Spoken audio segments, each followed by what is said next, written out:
നിങ്ങളുടെ favourite shows ഇനി ഒരിക്കലും മിസ്സാവില്ല. ഇപ്പോൾ C5 കാണും നിങ്ങളുടെ ഫേവറേറ്റ് ഷോസ് തികച്ചും സൗജന്യമായി.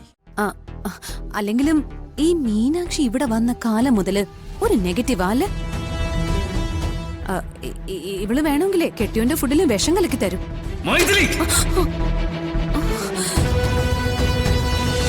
എന്റെ അച്ഛനോടും അമ്മയോടും അതുവഴി ഈ ചെമ്പകമംഗലത്തോടും പകയും പ്രതികാരമുള്ള 3 പേരെയാ നിങ്ങൾ മറന്നത്.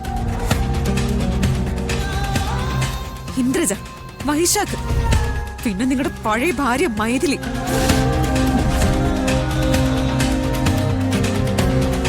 പല പ്രാവശ്യം ഈ പറഞ്ഞവരെല്ലാം ചേർന്ന് എന്റെ അമ്മയും അച്ഛനെയും ചിലപ്പോഴൊക്കെ നിങ്ങളെയും ഇല്ലാതാക്കാൻ നോക്കി.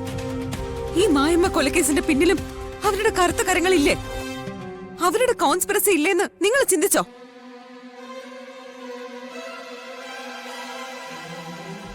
മണ്ടന്മാരായ മനുഷ്യർക്കുണ്ടാവുന്ന കോമൺ സെൻസ് പോലും ഇല്ലാത്ത നിങ്ങള് എവിടുത്തെ പോലീസുകാരനാണെന്നാ പറയുന്നേ? ഒരു ACP. മീനാക്ഷി,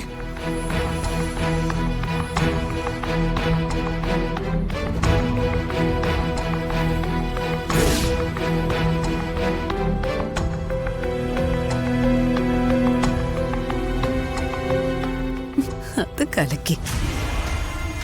താക്കോല് പോലെ ഇരിക്കുന്നെങ്കിലും ഈ മണ്ണുണ്ണിയേക്കാളും ബുദ്ധി മീനാക്ഷിക്കുണ്ട്.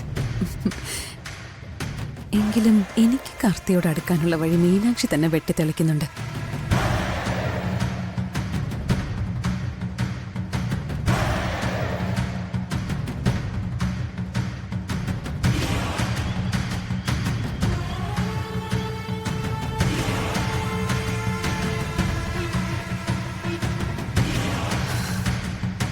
കാർത്തി ഇപ്പൊ ഫുഡ് കഴിക്കാൻ വരും.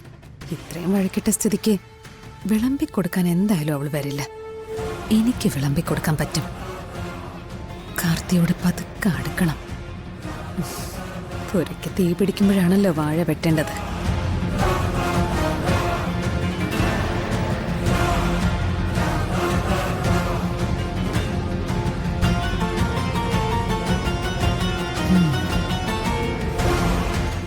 വരുന്നുണ്ട്. പെട്ടെന്ന് ചാടി വീഴണം. മാറി നിൽക്കാം.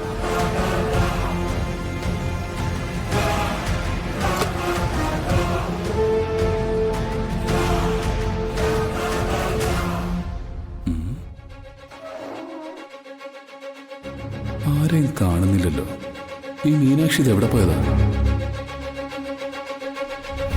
അയ്യോ, കാർത്തിക്ക് ഫുഡ് വിളമ്പി തരാൻ ആരുമില്ലേ? എന്തൊരു കഷ്ടമാണിതൊക്കെ. ഞാൻ വിളമ്പിത്തരാം എന്റെ കാർത്തിക്ക്.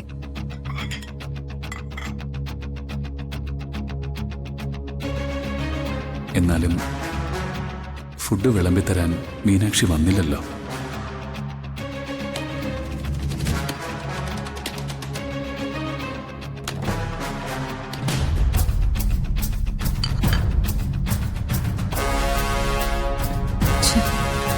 ഇവൻ എന്നോടുകൂടി ഇരിക്കാൻ പറയുന്നില്ലല്ലോ. ഇയാളൊരു റൊമാൻറ്റിക്കേ അല്ല, ഒരടൻ.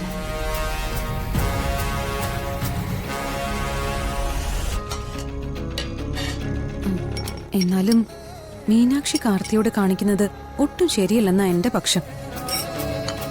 ഭാര്യ ഭർത്താക്കന്മാര് തമ്മില് സൗന്ദര്യപ്പിണക്കമൊക്കെ ഉണ്ടാവും.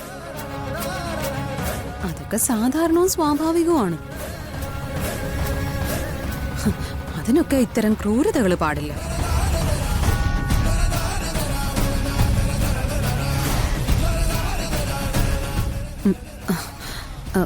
ഭർത്താവ് ഒരു തീരുമാനം എടുത്താ അത് തെറ്റായാലും ശരിയായാലും ഭാര്യ കൂടെ നിൽക്കണം. അതാ അതിന്റെ ന്യായം. കല്യാണം കഴിച്ചു കഴിഞ്ഞാ ഭർത്താവാണ് ഒരു സ്ത്രീയെ സംബന്ധിച്ചെല്ലാം. ഭർത്താവായിരിക്കണം ദൈവം. അച്ഛനോ അമ്മയോ അപ്പൂപ്പനോ ഏത് തൊപ്പിയോ ആയാലും ശരി, പോയി പണി നോക്കാൻ പറയണം. താലി കെട്ടിയവനാ വലുതെന്ന് തെളിയിച്ചു കൊടുക്കണം. അതെങ്ങനെ? പവിത്രവും പരിശുദ്ധവുമായ താലിമാലയുടെ വില ഇവളൊക്കെ അറിഞ്ഞിട്ട് വേണ്ടേ?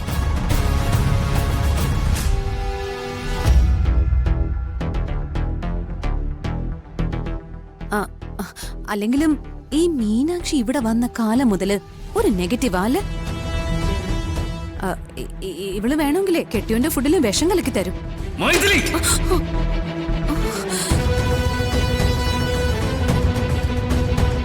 ദേ, ഒരു കാര്യം ഞാൻ പറഞ്ഞേക്കാം. ഞാനും എന്റെ ഭാര്യ മീനാക്ഷിയുമായി പല പ്രശ്നങ്ങളും കാണും. അതിനിടയിൽ കയറി വന്ന് മുതലെടുക്കാൻ നോക്കിയാലുണ്ടല്ലോ, എന്റെ സ്വഭാവം മാറും. അവൾ ഉപദേശിക്കാൻ വന്നിരിക്കുന്നു. ചെകുത്താന്റെ വേദോപദേശം. ഛീ!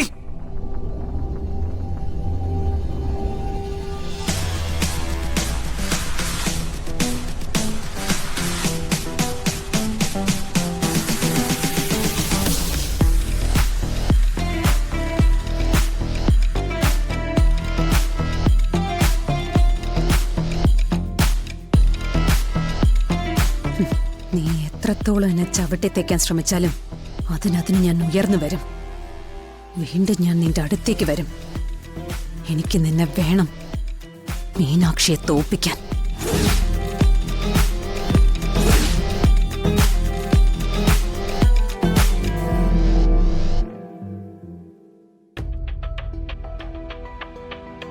എന്നാലും മീനാക്ഷി എന്നോട് മിണ്ടാതിരിക്കുന്നത് എനിക്കൊട്ടും സഹിക്കാൻ പറ്റുന്നില്ല. ഞാൻ ചെയ്തത് തെറ്റായിപ്പോയോ?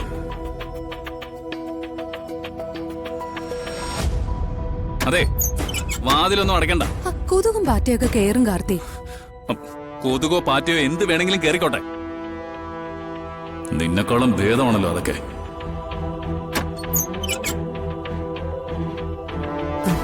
കാർത്തി, എന്തായത്? പാല്. എനിക്ക് പാലും പഞ്ചസാരയൊന്നും വേണ്ട. കൊണ്ടുപോയി ദൂരെ കളഞ്ഞേക്ക്, അല്ലെങ്കിൽ താൻ കുടിക്ക്.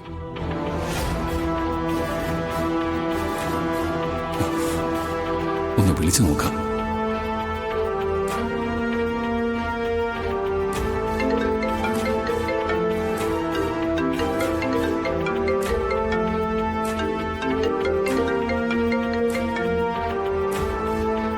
മീനാക്ഷി ഫോണും എടുക്കുന്നില്ലല്ലോ.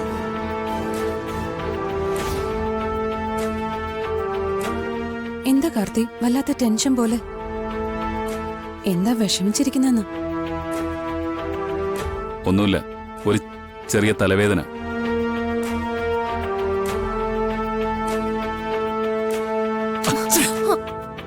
എന്താ? അല്ല, ഞാൻ തല മസാജ് ചെയ്തുതരാം, അപ്പൊ തലവേദന മാറും. ഏയ്, അതൊന്നും വേണ്ട. എന്നാ പിന്നെ ഞാൻ തലവേദനയ്ക്കുള്ള ഗുളിക എടുത്തോണ്ട് വരാം. എനിക്ക് ഗുളികയും വേണ്ട, ടോണിക്കും വേണ്ട. എന്താ കാർത്തി ഇത്? മൈഥിലി, ഒരു കാര്യം ഞാൻ പറഞ്ഞേക്കാം. മീനാക്ഷി ഇല്ലാത്ത നേരം നോക്കി അതും ഇതൊക്കെ പറഞ്ഞ് നീ എന്നോട് അടുക്കാൻ നോക്കണ്ട. എനിക്കെന്റെ മീനാക്ഷി അല്ലാതെ മറ്റാരോടും ഒരടുപ്പമില്ല. ഞാൻ എന്റെ കുഞ്ഞിന് വേണ്ടിയാ ഒരു മുറിയിൽ ഒന്നിച്ച് താമസിക്കാൻ നിന്നെ സമ്മതിച്ചത്. നീ നിന്റെ കട്ടിൽ കിടന്ന് ഉറങ്ങിയേക്കണം. ഇങ്ങോട്ട് അടുക്കാൻ പോലും നോക്കരുത്. ഡൗൺലോഡ് ചെയ്യൂ C5 ആപ്പ്. കാണൂ എല്ലാ എപ്പിസോഡുകളും സൗജന്യമായി.